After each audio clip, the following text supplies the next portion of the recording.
Muy buenas y bienvenidos. Hoy nos metemos de lleno en el epicentro de un auténtico huracán mediático en Argentina. Menudo tema traemos hoy. El material que tenemos sobre la mesa es la transcripción de un único programa de televisión, pero es increíblemente denso. Es un mapa de dramas, de acusaciones cruzadas y sobre todo de operaciones de relaciones públicas de manual. Totalmente. Nuestra misión hoy es coger un poco el bisturí y separar el ruido de la música. Intentar entender qué demonios se esconde detrás de los titulares que genera todo esto. Exacto. Y hay que mirarlo con cierta distancia, porque esto va mucho más allá del cotilleo. Es casi un caso de estudio sobre cómo se fabrican y se desmontan las narrativas públicas. Ajá. Por un lado, vamos a analizar la salida de una colaboradora de televisión, Vicky Zipolitakis, que es un ejemplo de manual de cómo controlar un relato. Y por otro, nos sumergiremos en una historia mucho más oscura y dolorosa. La disputa familiar por el legado de la cantante Lía Cruzet. Y aquí no hay control que valga. Aquí lo que hay son heridas abiertas que se retransmiten casi en directo. Son las dos caras de la misma moneda. Eso es, la historia que se quiere contar y la historia que no se puede contener. Perfecto. Pues empecemos por el primer gran revuelo, el caso de Vicky Zipolitakis. Para quien no la conozca tanto, hablamos de una figura televisiva muy popular en Argentina, conocida por su personalidad explosiva y un estilo, absolutamente impredecible. Sí. La noticia es que deja su puesto en Corta por Lozano, uno de los magazines de tarde con más éxito de la televisión argentina. Y lo curioso es que La Fuente nos presenta dos versiones de la historia que son como la noche y el día. Por un lado tienes la versión oficial, la narrativa dorada.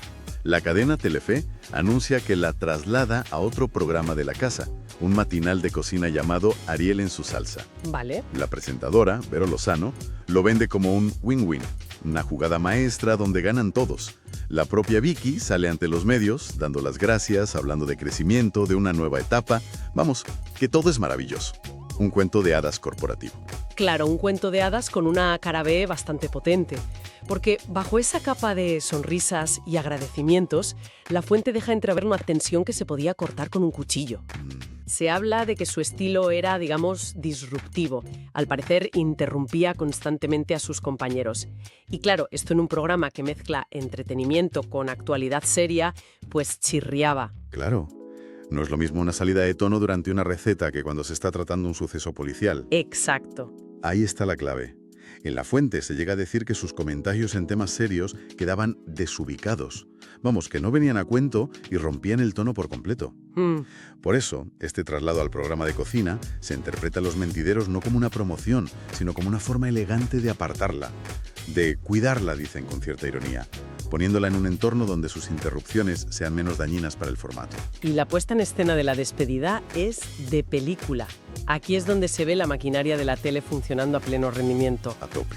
El último día, cuando los periodistas la esperan a la salida, no sale sola. Sale todo el equipo del programa en bloque con ella. Ella misma parece dirigir la escena, diciendo a los reporteros: «Vamos todos juntos porque yo soy lo que soy gracias a ellos». Suena casi como si estuviera dirigiendo su propia escena de despedida. Pero es que es una coreografía perfecta de control de daños. Sacar a todo el equipo es un mensaje visual potentísimo para desactivar de raíz cualquier rumor de malos rollos. Claro. Es decir, aquí no hay fisuras, somos una familia feliz. Pero me pregunto si no hay algo más ahí. ¿Es solo la empresa protegiéndose? ¿O también es un movimiento inteligente por parte de ella para demostrar su valor? Para decir, mirad, soy una jugadora de equipo, incluso al irme. Es darle una vuelta de tuerca interesante, ¿sí? Como si estuviera ya pensando en su siguiente movimiento. Exacto. Y todo esto cobra todavía más sentido cuando lo conectamos con el contexto general del canal que se menciona en La Fuente. Parece ser que Telefe tiene nuevas autoridades, una nueva cúpula y quieren darle un giro al canal. Ajá. Buscan una línea editorial, y cito, más periodística y con menos entretenimiento. Y esa frase es una bomba. Porque si esa es la nueva directriz, el perfil de Vicky Zipolitakis, que es entretenimiento puro y duro, imprevisible y caótico, simplemente no encaja. No, claro. Ya no es una cuestión de si interrumpe o no, es una cuestión de estrategia de marca. Su traslado, entonces, no sería un hecho aislado para solucionar un problema en un programa, No. sino que podría ser la primera ficha de dominó que cae en un cambio mucho más grande en todo el canal. Están redefiniendo su identidad y ella se queda fuera del nuevo dibujo. Espera, que aquí viene el detalle que me parece increíble y que lo confirma todo. Para llenar el hueco que deja, no traen a una persona, traen a dos. A dos. Fichan a Marisa Abrel y a Evangelina Anderson. De hecho, a la propia presentadora se lo dicen en directo y su reacción es de sorpresa total. Acabas de decir que sale Vicky y entran dos. O sea, para suplir a Vicky tienen que entrar dos. Es que es buenísimo. Es un reconocimiento implícito, casi un homenaje involuntario a su impacto. Te estoy quitando de en medio porque tu estilo ya no me encaja, pero a la vez reconozco que el vacío que dejas es tan grande que necesito a dos personas para llenarlo. Totalmente. Es una forma de admitir que, aunque problemática para el nuevo formato, su presencia era arrolladora. Se gestiona su salida, pero la logística de su reemplazo cuenta la verdadera historia de su peso en el plató. Es fascinante ver cómo se gestiona la imagen pública hasta el último detalle, cómo se construye un relato oficial para tapar las grietas. Pero, ¿qué pasa cuando la narrativa se rompe por completo y no hay guión ni control de daños que valga? Eso nos lleva al segundo gran tema de hoy, un drama familiar donde todo es visceral y crudo, la herencia de Lia Cruzet. Y aquí el tono cambia por completo. Hablamos de Lia Cruzet, un auténtico ícono de la música tropical, de la cumbia, en Argentina. Falleció, y ahora mismo hay una guerra abierta por la producción de una serie biográfica sobre su vida. Un tema delicado. El conflicto es directo. Por un lado, su hija, Karina Cruzet, y por otro, el viudo y padrastro de Karina, Tony Salatino. Y esto plantea desde el principio la pregunta fundamental. ¿Quién tiene derecho a contar la historia de alguien cuando esa persona ya no está? La historia, además, viene cargada con un dolor que se arrastra desde hace décadas. La propia Karina lo resume de una forma brutal en su estado de WhatsApp. Una frase que la fuente destaca y que te deja helado. A ver. Si te contara toda mi historia, te quedarías pensando cómo es que sonrío todos los días. Esa frase ya te lo dice todo. Es la declaración de una superviviente. Totalmente. Y no es una pose. La fuente explica que está en tratamiento psicológico, que sufre ataques de pánico y ansiedad que se han disparado con toda esta polémica. Claro, es que se le ha reabierto todo. Porque para ella, esta serie no es un negocio, es una amenaza. Es la amenaza de que se cuente una versión de su vida, de la vida de su madre, que ella considera falsa y que sobre todo silenciaría sus propios traumas. Y aquí es donde la historia se vuelve muy oscura. La fuente lo trata con mucho cuidado, pero deja caer que en el entorno de Karina se habla de acusaciones gravísimas. Se menciona textualmente que sufrió abusos de todo tipo durante su adolescencia. Y lo que es aún más doloroso, según citan a una amiga suya, no es solo el trauma en sí, sino lo que ella define como la falta de apoyo de su entorno más cercano en aquel momento. Su tormento es en qué lugar se ubicaron Tony, Lia y su alrededor en base a lo que ella vivía. Eso es el núcleo del conflicto. No es una pelea por dinero o por los derechos de unas canciones, es una batalla por la memoria y por la validación de su sufrimiento. Claro. Que su padrastro, Tony Salatino, sea quien ahora quiera capitanear el relato oficial de la vida de su madre, es para ella como si le borraran su propia historia, su propio dolor. Es la herida definitiva. Ya.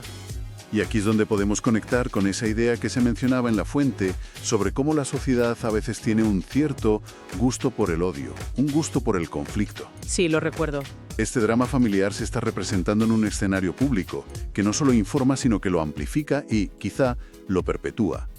Cada titular reabre la herida. Y lo enrevesado del asunto es que, como en todas las familias, nada es en blanco y negro. Nunca lo es.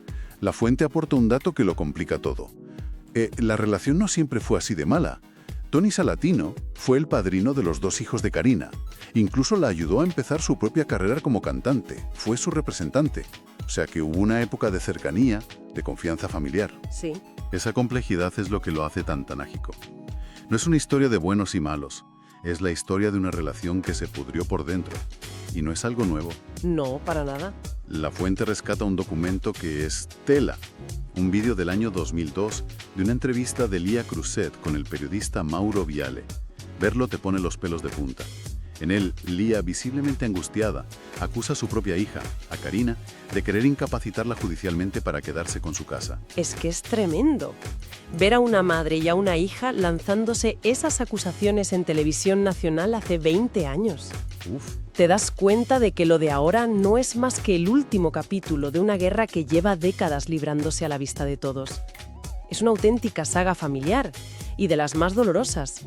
Una exposición pública del dolor privado que ha sido constante. Cada uno con su relato, con su versión y con un dolor que es sin duda real para cada uno de ellos.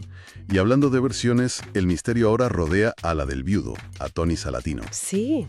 Y cuando por fin parece que vamos a escuchar su parte de la historia, la fuente narra un episodio muy tenso, casi de thriller. Sí, es increíble. Un equipo del programa había cerrado una entrevista en directo con él. La reportera se planta en la puerta de su casa en Mar del Plata, a la hora acordada, todo confirmado. ¿Vale? Y de repente, Salatino deja de coger el teléfono. Desaparece. La deja allí plantada en la puerta esperando una respuesta que nunca llega. Ese silencio es atronador. No sabemos si es por consejo de sus abogados, por una decisión personal de última hora o simplemente una estrategia para generar más expectación. O miedo, quién sabe. Pero al negarse a hablar en el último minuto, lo que consigue es que su versión de los hechos quede en un limbo, alimentando todo tipo de especulaciones y dejando que el relato de Karina ocupe todo el espacio. Claro. Su silencio se convierte en una pieza más del puzzle, una pieza ausente pero muy elocuente. Entonces, ¿qué significa todo esto? Si damos un paso atrás, hemos visto dos historias que nacen del mismo programa de televisión, pero que no pueden ser más distintas. Totalmente opuestas. Por un lado, una salida profesional que es una obra de orfebrería de la comunicación corporativa. Una historia de win-wins y agradecimientos que en realidad esconde tensiones, luchas de poder y un cambio estratégico de un gigante televisivo. Y por otro, el legado de una artista convertido en un campo de batalla familiar. Una historia donde no hay filtros, donde lo que aflora es el trauma en estado puro. Acusaciones terribles y el dolor de décadas supurando en público. En ambas historias, cada una a su manera, lo que vemos es la brecha abismal que existe entre la narrativa pública, la que se construye para ser consumida, y la cruda realidad privada. Lo que se dice sonriendo ante las cámaras frente a lo que se ha vivido y se siente de puertas para adentro. Los comunicados oficiales frente a los estados de WhatsApp que gritan desesperación. El contraste es brutal. Exacto. Y la fuente, de hecho, termina con una reflexión muy potente de uno de los periodistas del programa, Ceferino Reato. Sí. Por el odio. Algo que se ve especialmente en estas disputas familiares y políticas que se convierten en espectáculo. Ya.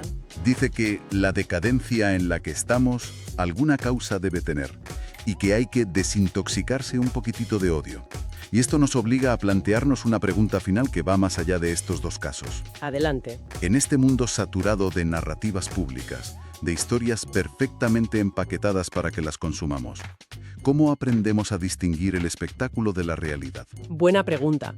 Y sobre todo cuando vemos estos dramas desarrollarse en televisión, ¿somos meros espectadores o al prestarles atención nos convertimos en parte de ese circo que se alimenta del conflicto? La pregunta final es incómoda. ¿Cómo evitamos que nuestras propias vidas, nuestras propias relaciones, acaben también convertidas en un guión escrito por el rencor para el consumo de otros?